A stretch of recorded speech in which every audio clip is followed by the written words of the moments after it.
తపస్సు కాలం మొదటి ఆదివారపు పరిశుద్ధ దివ్య పట్టణములు. మన జీవితంలో ఎదురయ్యే శోధనలను ఏ విధముగా ఎదుర్కొనాలి, యేసు ప్రభు ఏ విధంగా తనకు జీవిత మాతృక ద్వారా శోధనలను జయించాలి అని తెలియజేస్తున్నాయి. అసలు యేసు ప్రభువు ఎందుకు ఉపవాసం చేశారు? ఈ ప్రశ్నకు సమాధానం ఇప్పుడు మనం తెలుసుకుందాం. మరి మనం దేనికోసం ఉపవాసం చేయాలి అని కూడా తెలుసుకుందాం. ఈనాటి సువిశేష భాగం మత్తయి సువార్త 4వ అధ్యాయము 1-11 వచనములు. అంతటా యేసు సైతానుచే శోధింపబడుటకై ఆత్మ వలన ఎడారికి కొనుపోబడెను. సో యేసు ప్రభు ఎడారికి కొనుపోబడినది పరిశుద్ధాత్మ ప్రేరణ వలన సైతానుచే శోధింపబడుటకు. యేసు ప్రభు స్వయాన దేవుని కుమారుడై ఉండి కూడా అదే సమయంలో సంపూర్ణ మానవుడుగా ఒక మనిషి తనకు జీవితంలో ఎదుర్కొనే సవాళ్లు, వాటిని ఏ విధంగా ఎదుర్కొనాలి, సైతాన్ని జయించాలి అని తనకు జీవిత మాతృక ద్వారా మనకు చూపిస్తూ ఉన్నారు. మత్తయి సువార్తలో కేవలము 3 శోధనల గురించి సూచింపబడినది. కానీ లూకా సువార్తలో చెప్పినట్లుగా ప్రతిరోజు సైతానుచే యేసు ప్రభు శోధింపబడినాడు అని. జీవితంలో పరీక్షలు చాలా ముఖ్యమైనవి. ఉదాహరణకు, ప్రతి విద్యార్థి ఉన్నత పదవులకు చేరాలంటే తప్పనిసరిగా పరీక్షలు రాయవలెను. తల్లిదండ్రులు కూడా ఆ పరీక్షలు రాయుటకు పిల్లలను ప్రోత్సహిస్తారు. ఎందుకంటే ఈ పరీక్షలలో ఉత్తీర్ణత సాధిస్తే ఉన్నత పదవులకు, ఉన్నత శిఖరాలకు చేరగలుగుతారు. అదేవిధంగా మన జీవితంలో ఎదురయ్యే పరీక్షలు కూడా దేవుడు అనుమతిస్తారు. ఈ పరీక్షల ద్వారా మాత్రమే మన యొక్క విశ్వాసము, ఆత్మీయ జీవితము ఎంతవరకు మనం ఎదగగలిగాము అని తెలుసుకోవాల్సి ఉంటుంది. రోమా పౌరులకు రాసిన లేఖ 5వ అధ్యాయము 12వ వచనము. ఒక మనుషుని ద్వారా పాపము ఈ లోకమునకు ప్రవేశించెను, ఆ పాపము ద్వారా మరణము వచ్చెను. ఈనాటి మొదటి పట్టణంలో ఆదాము దేవుడు తినవద్దు అని చెప్పిన పండును తిని పాపము కట్టుకొనెను. నిజానికి ఆ పండు తినడం వలన కాదు, కానీ ఆ పని ద్వారా దేవునితో తనకున్నటువంటి నమ్మకాన్ని కోల్పోయి ఉన్నాడు. ఆది కాండము 3వ అధ్యాయంలో మనం చూసినట్లయితే స్త్రీ ఆ సర్పంతో చేసిన సంభాషణలో మేము ఈ పండు తినచ్చో మేము చనిపోదము అని చెప్పిన వెంటనే సర్పము ఆ మాట నిజము కాదు, మీరు చావనే చావరు అని చెప్పిన వెంటనే వాళ్లకు దేవుని పట్ల గల విశ్వాసాన్ని, నమ్మకాన్ని కోల్పోతున్నారు. ఆయన గురించి ఒక నెగిటివ్ ఇమేజ్, చెడు అభిప్రాయాన్ని మనసులో పొందుపరుచుకుంటూ ఉన్నారు. మనకు శోధనలో సైతాను చేసే మొట్టమొదటి పని పరీక్ష సమయంలో దేవుని గురించి మనకు చెడు వర్తమానాన్ని అందజేస్తూ ఉంటాడు. దేవుడు నిజంగా దేవుడు ఉన్నట్లయితే ఈ పని చేసేవాడా? దేవుణ్ణి ప్రశ్నించే విధంగా మన హృదయాన్ని, మన మనసులను మారుస్తూ ఉంటాడు. అయితే ఈనాటి సువిశేషంలో 4వ అధ్యాయం 2వ వచనం. 40 రేయింబవళ్ళు ఉపవాసముతో గడిపిన పిదప ఆయన ఆకలిగొనెను. యేసు ప్రభు 40 రేయింబవళ్ళు ఉపవాసంతో గడిపారు ఎడారిలో. ఎందుకని మనం ఆలోచించినట్లయితే 3వ అధ్యాయంలో మనం చూస్తున్నాము, యేసు ప్రభు యోర్దా నదిలో జ్ఞానస్నానం తీసుకున్న వెంటనే ఆకాశం తెరవబడెను. ఒక దివ్యవాణి, ఈయన నా ప్రియమైన కుమారుడు, ఈయనను గూర్చి నేను అధికంగా ఆనందించుచున్నాను అని వినిపించెను. ఈ యొక్క వాణి ద్వారా దేవుడు యేసు ప్రభు నిజమైన దేవుని కుమారుడు అని తెలియపరుస్తూ ఉన్నారు. కానీ మానవ కోణంలో చూసినట్లయితే అప్పటి వరకు యేసు ప్రభు ఎలాంటి అద్భుత ఆశ్చర్య కార్యము చేయలేదు. 30 సంవత్సరముల వరకు తల్లిదండ్రుల వద్ద వినయ విధేయతలతో జీవించాడు. కనుకని తండ్రి దేవుడు ఈయన గురించి నేను అధికంగా ఆనందించుచున్నాను అని చెప్పి ఉన్నారు. పాత నిబంధన గ్రంథం ద్వితీయోపదేశ కాండము 8వ అధ్యాయము 1-6 వచనములు మనం చూసినట్లయితే దేవుడు మోషే ద్వారా ఇజ్రాయేలు ప్రజలను ఎర్ర సముద్రమును దాటించారు. కానీ వారికి దేవుని పట్ల గల అవిశ్వాసం వలన 40 సంవత్సరములు ఎడారిలో నడిపించి చివరకు వాగ్దాన భూమికి చేర్చి ఉన్నారు.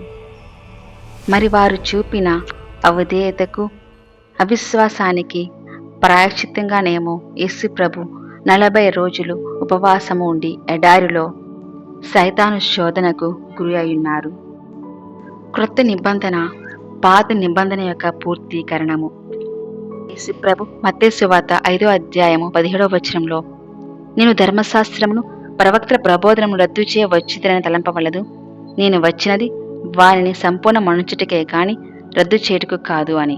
ఈ విధముగా యేసు ప్రభు పాత నిబంధన యొక్క పూర్తీకరణమే. ఆదాము ఏదెను తోటలో దేవునికి వాక్యాన్ని అనుమానించగా యేసు ప్రభు ఎడారిలో దేవుని వాక్యమందు నమ్మకముంచారు. ఆదాము తన కోసం తన యొక్క కోరిక కొరకు సైతానుకు లొంగిపోయారు. కానీ యేసు ప్రభు సైతానును ఎదిరించి తండ్రికి లొంగి ఉన్నారు. యేసు ప్రభునకు కలిగిన 3 శోధనలలో మొదటిది, సైతాను ఆయన వద్దకు వచ్చి, నీవు దేవుని కుమారుడవైనచో ఈ రాళ్లను రొట్టెలుగా ఆజ్ఞాపింపుము అనేను. నిజానికి ఆకలిని సంతృప్తపరచడం అత్యవసరము. కానీ ఈ యొక్క సందర్భంలో సైతాను ఈ యొక్క శోధన ద్వారా ఎందుకు తండ్రిని ఆశ్రయించాలి? నీవు దేవుడివే కదా, ఆ శక్తిని నీ చేతిలో తీసుకొని ఈ రాళ్లను రొట్టెగా మార్చి నీ యొక్క ఆకలిని తీర్చుకో అని యేసుప్రభుని శోధిస్తూ ఉన్నది. కానీ యేసుప్రభు మానవుడు కేవలం రొట్టె వలననే జీవింపాడు, కానీ దేవుని నోటి నుండి వచ్చి ప్రతి మాట వలన జీవించును. ఈ శోధన మనకు ఇచ్చే సవాళ్ళు ఆత్మీయ జీవితానిక లేదా భౌతిక జీవితానిక అధిక ప్రాముఖ్యత ఇస్తున్నాను. మనం పరలోక జపంలో నానాటికి కావలసిన మాన్నము మాకు నేటికి ఇవ్వండి అని ప్రార్థిస్తూ ప్రతిరోజు మనకు కావలసిన ఆహారాన్ని తీసుకుంటున్నాము. అదేవిధంగా ప్రతిరోజు అన్నం వలె రోజు దేవుని యొక్క వాక్యాన్ని భుజించాలి. అప్పుడే మనకు కలిగిన సైతాను యొక్క సవాలను శోధనలను జయించగలుగుతాము. 2వ శోధన, సైతాను ఆయనను పరిశుద్ధ నగరంలోని దేవాలయ శిఖరము నిలిపి, నీవు దేవుని కుమారుడవైనచో క్రిందికి దూకుము, ఏలైనా ఇట్లు వ్రాయబడి ఉన్నది, నిన్ను గూర్చి దేవుడు తన దూతలకు ఆజ్ఞ ఇచ్చును, నీ పాదమైనను రాతికి తగలకుండా నిన్ను వారు తమ చేతులతో ఎత్తి పట్టుకుందురు అని. మొదటి 2 శోధనలలో సైతాను మొదటిగా ఈ విధంగా చెప్పాడు, నువ్వు దేవుని కుమారుడవైనచో అని అతని యొక్క ఐడెంటిటీని సవాల్ చేస్తుంది. 3వ అధ్యాయం చూసినాము, ఒక దివ్యవాణి, ఈయన నా ప్రియమైన కుమారుడు, ఈయనను గూర్చి నేను అధికంగా ఆనందించున్నాను అని వినిపించాను. దేవుడు ఈయన నా ప్రియమైన కుమారుడు నిర్ధారించినా కూడా సైతాను యేసు ప్రభుని ఈ విధంగా సవాలు విసురుతున్నది, నువ్వు దేవుని కుమారుడవైనచో అని. నిజానికి యొక్క శోధన ప్రెస్టేజ్కి సంబంధించింది, పేరు ప్రతిష్టలకు సంబంధించినది. నా యొక్క విశ్వాసము నిశ్శబ్దంగా మౌనంగా దేవుని మాత్రమే ఆశ్రయించుచున్నానా, లేక చిహ్నాలు అద్భుతములు ఆశ్చర్య కార్యములు చూసి ఆయన సూచిస్తున్నానా అని ఆత్మపరిశీలన చేసుకుందాం. ప్రస్తుత ప్రపంచము అధిక వినియోగంలో ఉంది, అనగా అన్నీ ఎక్కువ మోతాదులు నాకే కావాలి, అన్ని వస్తువులను అధికంగా ఉపయోగిస్తున్నది. అందరి ఆమోదాలు కావాలి, అందరి యొక్క సమ్మతం కావాలి, అందరూ నన్ను మెచ్చుకోవాలి, విలువల కన్నా ధార్మికత కన్నా ఇవే ఎక్కువ అనే లోకంలో మనం ప్రస్తుతం జీవిస్తూ ఉన్నాము. ఒక్కసారి ఆగి ఆలోచిద్దాం, నేను దేవుని యొక్క ఆమోదాన్ని, ఆయన యొక్క ఇష్టాన్ని, చిత్తాన్ని ఆశిస్తున్నానా, లేదా ఇతరుల యొక్క మెప్పు పొందడానికి జీవిస్తున్నానా? ఈ శోధన మరొక విషయాన్ని కూడా మనకు గుర్తు చేస్తుంది. దేవుని యొక్క చిత్తాన్ని చేయకుండా, ఆయన యొక్క ఇష్టాన్ని గ్రహించకుండా నా ఇష్టము నా చిత్తము జరగాలని నా ఉదయ ప్రార్థనలు ఇంకేమైనా ప్రార్థనలు చేస్తూ ఉన్నానా? ఒక్కొక్కసారి ఈ విధంగానే ప్రార్థిస్తూ ఉంటాం. అందువల్లనే అడిగినవి దొరకలేనప్పుడు, జరగనప్పుడు నిరుత్సాహానికి గురవుతూ ఉంటాం. కానీ యేసుప్రభు ఏమని సమాధానం ఇచ్చారు? ప్రభువైన నీ దేవుని నువ్వు శోధింపరాదు, నీ లేఖనము రాయబడి ఉన్నది కదా అని తిరిగి పలికెను. ఆదాము తన చిత్తానికి తన ఇష్టానికి తల వంచినాడు. కానీ యేసుప్రభు నా చిత్తము కాదు తండ్రి, మీ చిత్తము జరునుగాక అని చెప్పి దేవునికి విధేయించి జీవించారు. మరి 3వ శోధన, సైతాను యేసును మిక్కిలి ఎత్తైన పర్వత శిఖరము చేర్చి భువియందలి రాజ్యములన్నిటినీ వాటి వైభవము చూపి, నీవు సాష్టాంగపడి నన్ను ఆరాధించిన ఎడలా నీకు ఈ సమస్తము ఇచ్చెదను అనెను. అందుకు యేసు, సైతాను పొమ్ము, ప్రభువైన నీ దేవుని ఆరాధింపుము, ఆయనను మాత్రమే నీవు సేవింపుము అని వ్రాయబడి ఉన్నది అని పలికెను. దేవుడు సృష్టికర్త ఈ లోకమంతటిని సృష్టించి ఉన్నాడు అతి వైభవముగా, సుందరముగా.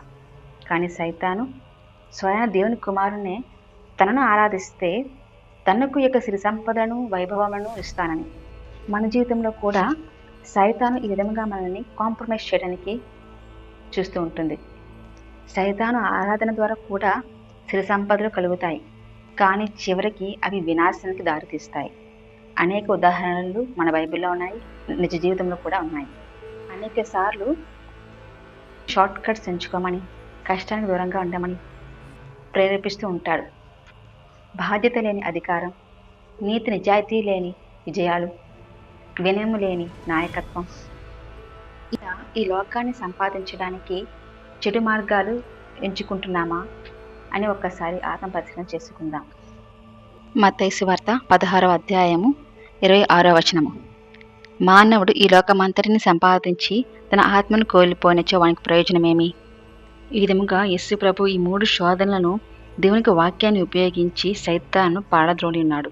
సైతాను జయించి ఉన్నాడు, శోధన జయించి ఉన్నాడు. కావున తపస్సు కాలం అనగానే క్రమశిక్షణ, ఉపవాసము, తపోకార్యాలు, త్యాగ కార్యాలు మాత్రమే కాదు, కానీ ఆయన మనకి ఇచ్చిన తన రూపాన్ని పునరుద్ధరించుకుంటూ అనుదినము మనకు ఎదురయ్యే శోధనను దేవుని యొక్క వాక్కుతో ఎదిరిస్తూ ఆయన తరపున ఆయన కొరకు జీవించడానికి ప్రయత్నించుదాం. ఆమేన్.